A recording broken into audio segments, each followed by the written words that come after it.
welcome along to the first ever standalone review for the Countdown Movie and TV Reviews podcast. My name is Paul. And my name is Wayne. What's up, y'all? That's right. As you're all now aware, the show has split into two. So today, the Saturday of the week, usually, we are dropping our feature review. And this week, it is Aquaman. Aquaman. From director James Wan, one of our hometown heroes here. He's from our hood, y'all. That's correct. It's obviously the sixth film in the DCEU with the screenplay by David Leslie Johnson McGoldrick and Will Beall, from a story by Will Beall, James Wan, and Jeff Johns. It is 143 minutes long, and it was made for somewhere between $160 and $200 million, and thus far has already garnered around the world, because Australia was one of the last places it opened. Is it? $666 million, with the vast bulk of that coming out of China. Really?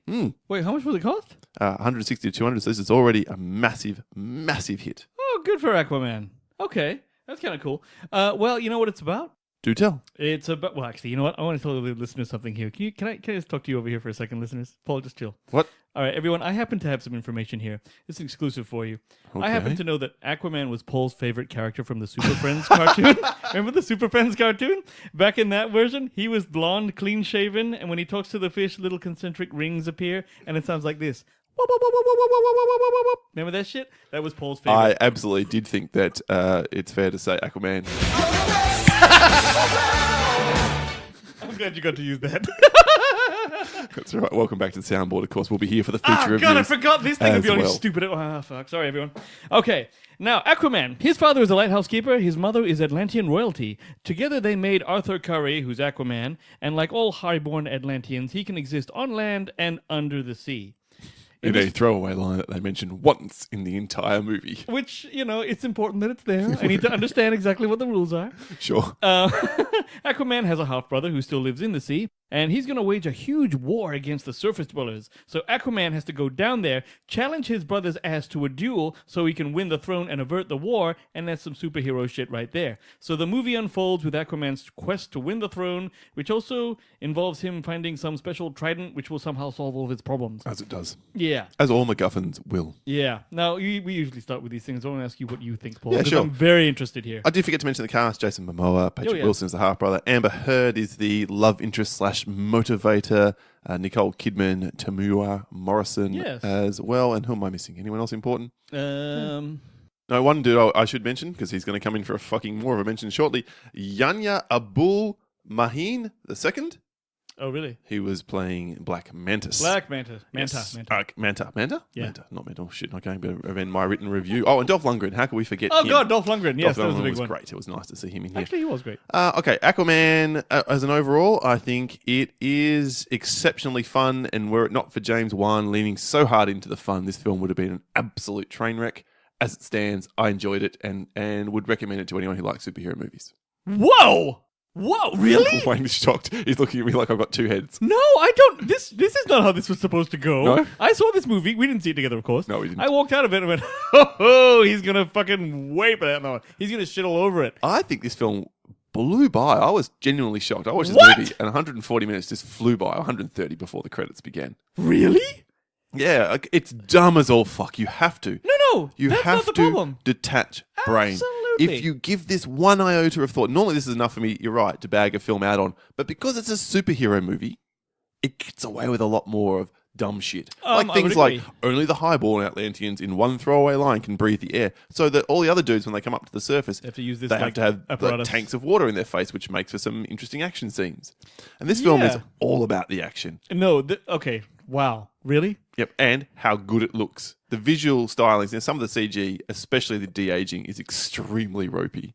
Extremely. It's not like Marvel, is it? Nowhere near as good. It's not like bloody Whatever Marvel. technology Marvel is employing, DC have not got their grubby little hands No. on it at all. However, look past all that. The color possible. correction, the beautiful undersea sort of sequences, which are lit so gorgeously, but most importantly, the star of this film, yes, it's Jason Momoa. Yes, he has a roguish charm. Yes, he kind of carries it all with his good looks and kind of like, Yeah, I'm cool. But it's actually James Wan. James Wan's direction through the action scenes is superb. Okay, that was a surprise. That's me. What Now, about you? I'm going to say to you, first of all, the action scenes in this, the fight sequences, are among the best of the year, no doubt, for me. And I think the best of the DCEU. Probably. That's this swiveling around when they're busting tridents on each other's dick and shit. That's fucking sweet, right? So that's all good, all right? And I must look. And first of all, let me just say this. You can only do so much with an Aquaman movie. I think you will. All right? The guy's under the fucking sea, and he's probably the lamest of the characters, all right? And also... Whoa, hey. I know, hey, not to Paul. Back off a little bit, eh? Well, here's the thing, though, right? He's under the water, right? So there's already a detachment between you and that world as a viewer, okay? So he's a tough nut to crack. So I understand that, okay? Makes sense we'd need to know Aquaman's origin story, and it was handled deftly enough to be interesting, so that's fine. Then, we also see him being heroic and somewhat cool, that's fine too. This is the problem, right? You can narrow it down to one? Yeah, I can. After that first act, which felt kind of like a second act, the movie just gets massively bogged down. This is my problem. I'm watching it and I'm like, okay, this is really cool. He's like, he's wicked, and I'm liking the fact that he's playing just a normal guy. He's like, he's not being I don't want to be your king. Exactly. And he's just a guy, right? And he seems like he's happy he seems like he enjoys being Aquaman, which is the best thing about any character, okay? But then this whole shit happens where he's got to find a trident, and there's it's the MacGuffin. Dude, that part of the movie, we'd already seen a very significant fight right before it's turned out that he has to go on this. And him going on a quest to see this fucking... Yeah. That pulled me out of the fucking... It bogged along. No. I was very, very aware that I was just being clumsily pushed into the next scene and the next scene and the next scene and the next scene. So clumsily, you knocked the mic. Hit the knock, right? Exactly.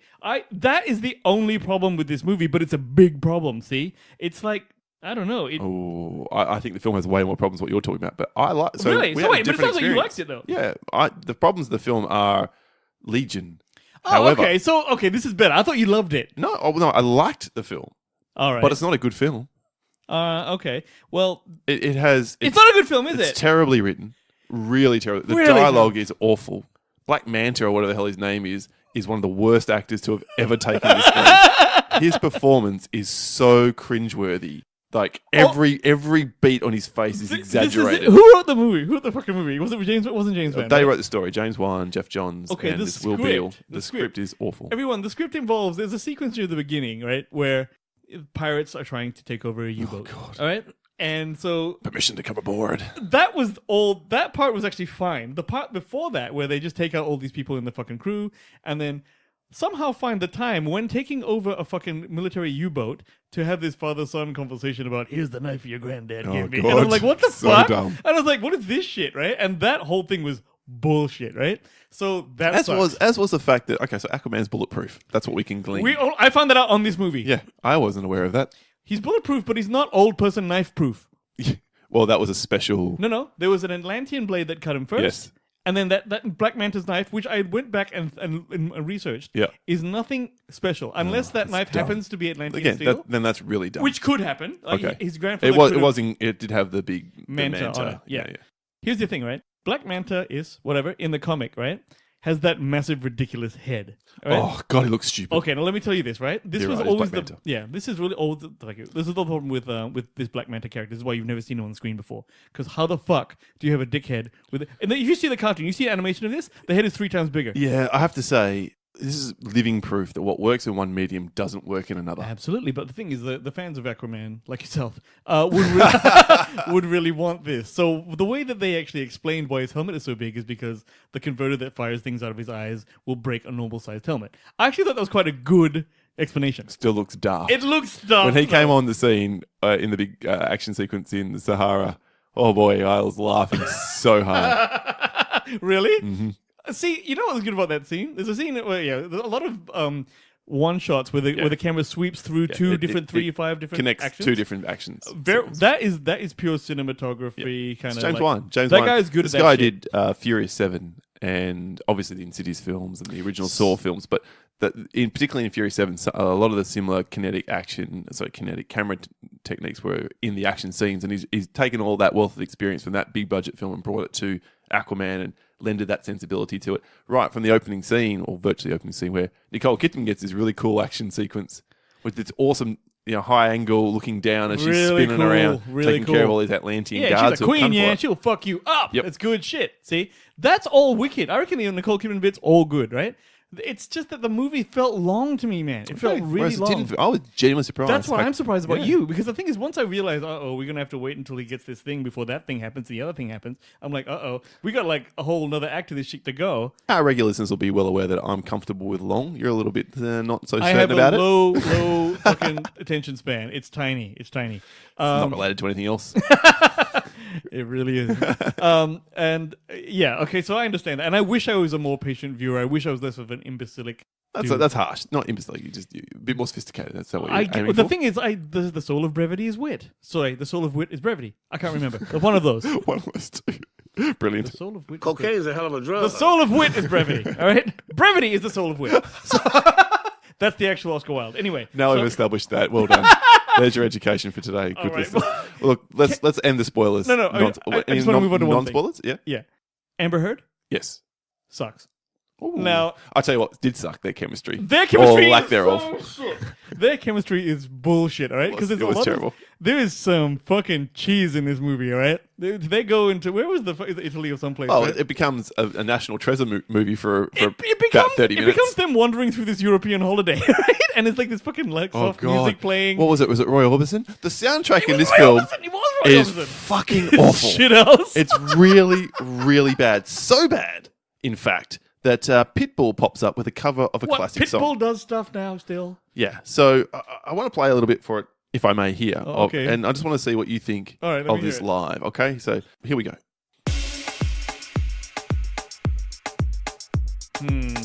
Know the song yet? No, but I'm scared. Uh-oh. What were those phones I just heard? This is Africa? Pitbull covered Toto's Africa? They tried to get rid of me. Oh, shit, this is horrible. Oh, God, this is so bad. Oh, Jesus Christ. I want to throw up. That's enough. That's Oh, enough. man, I Wait. fucking hate Pitbull. I don't even know if we've heard. It's Greasy Tommy Santo fucking- featuring Pitbull.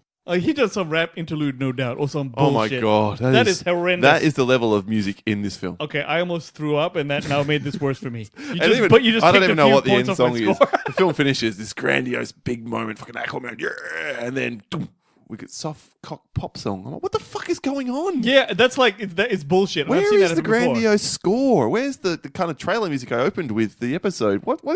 Who is making these decisions at fucking Warner Brothers? You know what decision needs to be remade? Amber Heard's shitty hair. All right, so You didn't like the red? dude, there's red and there's this. Okay, Amber Heard's hair looked like, you know, if any of you ever had a blonde female friend and then she breaks up with her boyfriend and immediately she turns her fucking hair red immediately, only she didn't fucking pay a lot for it and she was in a hurry because she wanted to get better again, and then she did it herself, so now it looks like shit. That's what Amber Heard's hair looks like. It is the worst color.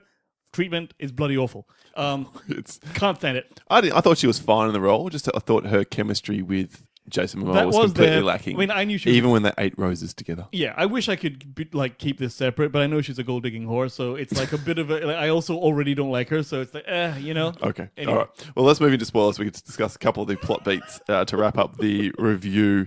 And here we have it clearly delineated for you new listeners. Turn off now if you've not seen Aquaman.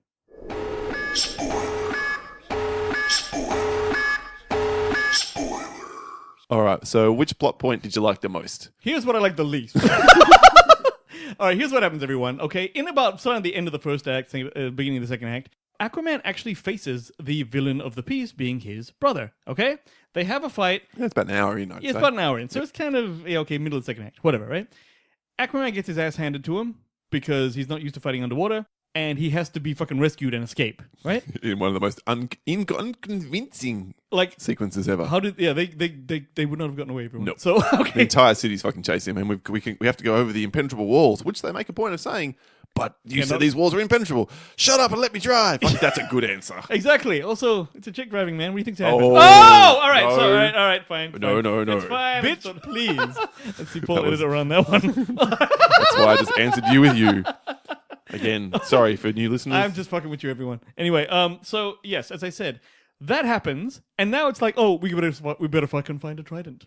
It's like, Well, you know what? She'd mentioned the trident before. She had no. That's not the foreshadowing. Is not the problem. The problem is the fact that they're now going on some bullshit quest when he's already had a fight with this guy, and then obviously the rest of the movie, the big battle is the second fight he has, I'll where tell he you, ultimately wins. what worked for me was not the, as I said, National Treasure inspired Sahara sequence featuring that wonderful song featuring Pitbull, but it was when they got to the trench where it was, suddenly James Wan's horror sensibilities come straight to the top. What happened? When those creatures are jumping out of the trench Oh my god, that was and attacking the boat. Yeah, that was really out of step with I'm the like, movie. Jesus, fucking No, it 5 got and dark 6-year-olds so quick. are going to be like peeing their pants over this it sequence. got dark really quickly. Yeah. And I remember when I saw them like on that boat and all these fucking creatures come on them, which are really scary. I was like, wait, this doesn't feel like the same movie. And then there's an awesome shot, a couple of awesome shots, when he dives in with the flare and all the things are chasing them down. I'll tell you what happened here. I'll bet you anything, right? James Wan has this beautiful picture in his head. This scene is going to happen where this guy descends underwater and all these creatures follow him. And only the flare is keeping them and then he at goes bay. to the writer, how do you write a scene around making that happen? And they go, what if they get attacked by 100 assholes on a fucking boat? Done, all right? That's what happened. But it was just hung there. That scene, I was like, put me right out of it. I like that scene. You liked it. That's but a movie I'd like unto itself. If we have a movie see, about those creatures there, attacking a it's boat. It's not this movie. Yeah, you're right. The whole film is disjointed. I'm not arguing against any of your complaints. I enjoyed that sequence. I enjoyed the big battle sequence in where were they? Sicily? No. Some very sunny some place. coastal Italian town, yeah. which was beautifully put together and whatever else. And like you said, again, the direction is spot on through that. I did not really care for the completely obvious plot development that Nicole Kidman's Queen was still alive. No, I actually, you know what? When it happened, I'm like, I felt happy about it. Because it was something that took me away from this stupid quest bullshit that was annoying the crap out of me, right? And so I actually like all the Nicole Kidman bits. I like Nicole Kidman. I don't give a fuck. I like her. I don't mind Nicole Kidman, and she's fine in this film. I think the de-aging on her is better because I think she is very young looking for her age anyway. With all the talks and whatnot. Yes, all the surgery which has gone into keeping her looking that way. Woman looks younger than she was in 1991. I swear to God, she's got a Keith Urban to keep, my friend. So would we all be so lucky? Yeah, and then with the huge big battle sequence at the end, I will say that one got a little bit too bombastic, a little bit too over the top. It was hard to tell who was fighting who, what's going on here. The best thing about Dolph Lundgren apparently switches sides quicker than he does in, I don't know, The Expendables.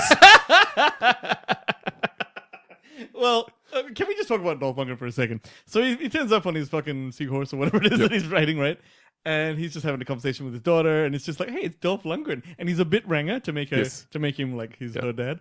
But I don't know, I felt oddly happy about seeing him. No, it was good. He looked well. And he got to do a lot more. I kept expecting him to die every scene he was in. I thought that Patrick Wilson was going to turn around and fucking skewer him at any point, but he lived through the whole film. Really? Yeah. This is, side note, look up a TED Talk where Dolph Lundgren gives a TED Talk, right? And he talks about how Grace Jones and stuff like lured him into bed and shit, and how his life is really cool. Grace Jones lured him from Conan the Destroyer. I'm pretty sure Grace Jones would have just grabbed him. Yeah, she just taken him. Yeah, taken him. Yeah. Sat on his face. That's an obscure joke. Deep cut. I actually do get it. But yeah, so but no, I just liked the Dolph Lundgren-ness. I wasn't expecting him to be in there. Yeah, and again, I thought he would be a bit part and gone. Willem Dafoe also pops up in this movie, Yes. and he was odd. He's very underutilized, and it seems like the only reason they got him in was because of these, again, de-aged flashbacks to training Aquaman, which I guess you need to some level to show how he becomes this badass that he is. How did he learn to fight? But on the other hand, that really slowed the pacing of the film down. If any sequence I felt a bit was those. That's what happened. These things were all peppered throughout that between second and third act kind of thing, which is what I was like. I was actually waiting for the movie to end. I was actually waiting for it to end. So that's a huge problem. Right? Whatever the big creature was that was guarding the trident, was it like the Kraken? But it was like it was an odd thing. It was Yeah. an odd thing. Look, I think that, you know what, when the actual movie looked great, I kept thinking Avatar when I was looking at them underwater. There's some Avatar-ness to it. So the whole thing where it's like, our eyes adjust to the thing and everything's bright. I love that. I love looking at that shit. That's basically what's it called? That bloody Ang Lee movie, motherfucking Life of Pi. That's one, right? So I love all that shit. So that was cool. The problem with it was the pace and the structure of the movie. I had no problem with the pacing, nor really structure. I think the script is dog shit. I think the dialogue is awful. I think everybody else is underutilized. And Black Manta is one of the most ridiculous characters ever played. He should have not been in it. He should have either been all about Black Manta or all about the fucking other guy. But it's just fun. This film is fun. I will say it's too much in places. Like the moment the fucking octopus is Octopus playing with the drums. the drums? Like, I was wondering about that. I was Come like, on. that was a little bit much. Yeah. It was a little bit much. Yeah, so it basically just says, fuck everything else before it. This is, at the end of the day, it's Warner Brothers and the DCEU, Jeff Johns, realizing, fuck, we can't beat Marvel at their own game. No, we you need can't. to wholeheartedly embrace what they've been doing for 10 years and just make the film fun. I agree. Which is ironic because, of course, we just had the darkest Marvel film ever in Infinity War. Yeah. But they finally worked it out. Had they started this way and not let Zack Snyder make it this dour and depressing, horrible universe, we might be in a very different situation now, 3 years later. This is the tipping point, man. Like, we had all those dark James Bond movies, we had all and then fucking Kingsman comes along. I think people have been depressed for long enough, and now they're looking for a little bit of fucking hope. Could be. So, you know. All right. Anything else you want to say about Aquaman, Wayne, to wrap up today's review? No, I'm pretty clean on that. Give us a score then. Looks like I might be scoring it higher. But then again, you grade much more generously than I do. We score out of 100 on this show. Wayne, what's your score for Aquaman? 65. I'm giving it 60. Still! Motherfucker, still! See? Don't lie at the beginning saying you like a motherfucker when you drop a 60 on it. What kind of bullshit is this? What the fuck? I liked it. It's a pass. It's a good film. It's an enjoyable film. It's not a good film. Imagine if Paul was It's your enjoyable. professor, everyone. Imagine if he was your toot guy, all right? Ironically, I've had this conversation with I'll bet you're with a senior complete lecturer. cunt. I bet you're a complete ass sandwich. Look, one of you got really good feedback about their Yeah. their classes they taught, and that same person was criticised for how harsh they were with their grading. Exactly. This teacher, Mr. Prezula, he said it was great, but then he called me a cunt. All right, that's our review of Aquaman. Oddly enough, it is, I recommend. It's nice to end the year on, this is the last review we're doing for 2018, even though it comes out in early 2019. Our review, that is. The film's been out for quite some time. Yeah, get out and see it. If you're at all on the fence... If you like all this shit, you'll like this If enough. you're at all on the fence after... I mean, Wonder Woman was a good film. And if we talked about the top DCEU films, this is not the best for me, but it's way better than Batman vs. Superman. It's way better than Justice League. So that's good enough for me. It is better than... it's more enjoyable than Justice League. Justice League sucked. Justice League did suck. There you go.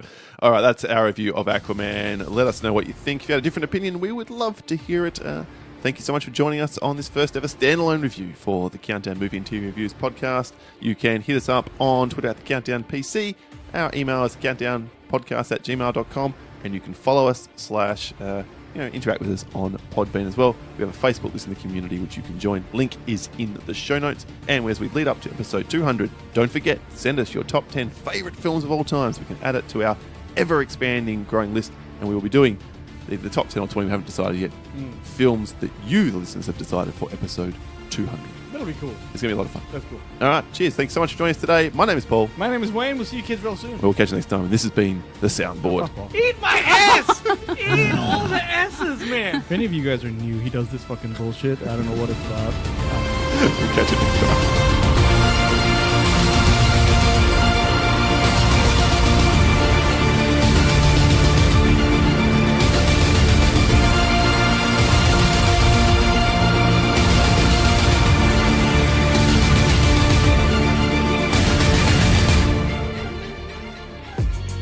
If you love this podcast, then head over to comicconpod.com to check out the other incredible shows on our network. Whether you love comedy, pop culture, or movie and TV reviews, CC Radio has got you covered.